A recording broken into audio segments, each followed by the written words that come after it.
Hello and welcome. In today's Kanaria Skybreach video, I will explain how to understand individual attributes of a land such as resource diversity, resource abundance and entropy, and what to look for in order to purchase the best land plot. There are in total 5 different types of land: common, rare, epic, premium and Harberger text land. I will focus on first 3 types of land since most of available land is either common, rare or epic. These 3 combined make in total 22,000 land plots. Land plots differ in 6 main features or attributes, if you will, based on the land tier. These attributes are depth and height level, decay speed, mana boost, resource diversity, resource abundance and entropy. Now let me introduce each of them. Depth level and height level is how deep or high the buildings that you build on your land can go. Simple rule is the better land tier, the deeper and higher you can build your structures. On a common land, you can't build underground, but you can build up to 1 level above ground. The owner of a rare land will be able to build 1 level underground and up to 2 levels above ground. To be honest, I'm not really sure how big advantage it will be to be able to build underground and up to height level 2 or 3, but for sure the maximum depth and height level of your land will limit which structures and buildings you will be able to build on your land. Next attribute is decay speed.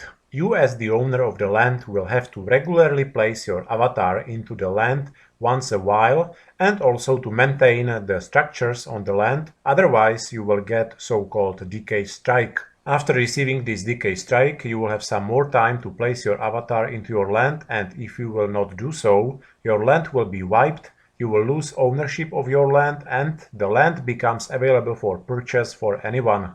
This decay strike can be permanently avoided by locking 10 cross-chain remark tokens into your land, so this decay strike is something that you will certainly want to avoid. So the slower decay speed, the better. Decay speed of epic land is 360 days, compared to rare land 180 days and 90 days for common land.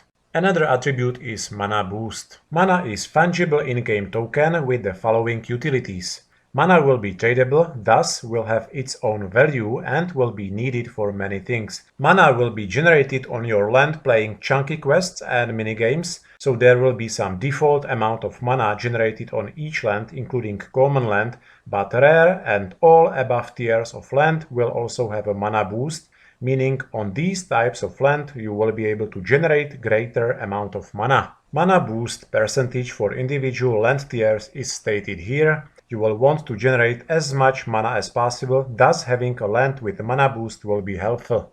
Now resource diversity. Another valuable asset in Skybreach will be resources, which again will have its own value. Resources such as wood, stone, gold or diamonds.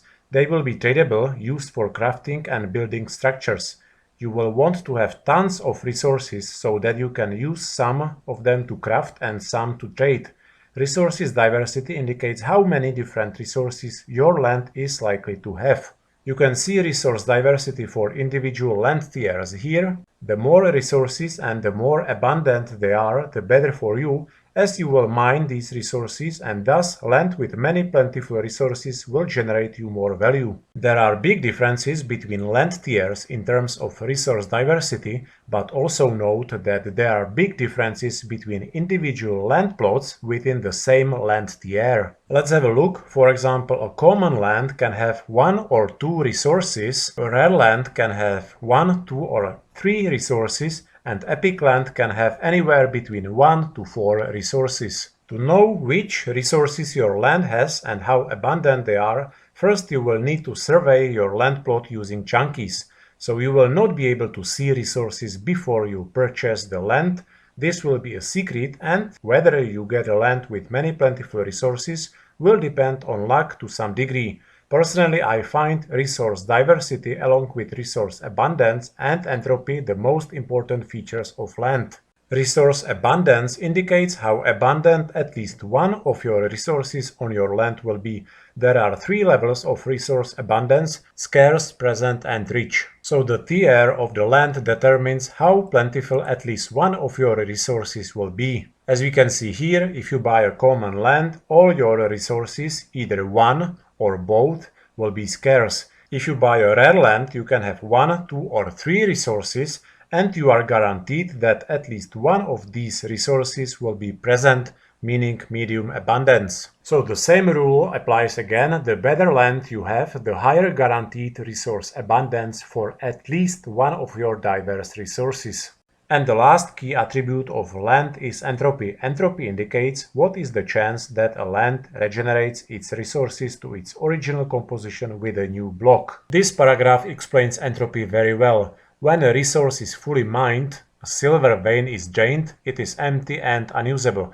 If a land has an entropy of low, then it has a very low chance every block, 0.001%, to regenerate its resources and regain that silver vein. Entropy is expressed with a percentage. The better land tier, the higher the entropy. So a land with frequent entropy of 0.01% is much more likely to regenerate its resources with a new block than a land with infrequent entropy of 0.0005%. The resources on your land can, in theory, regenerate with each new block, but if entropy of your land is, for instance, frequent, that is 0.01%, you can expect the resources on your land to regenerate approximately every 10,000 blocks. All land plots have a random chance to have a certain entropy value. So speaking of common land, 50% of common land has seldom entropy,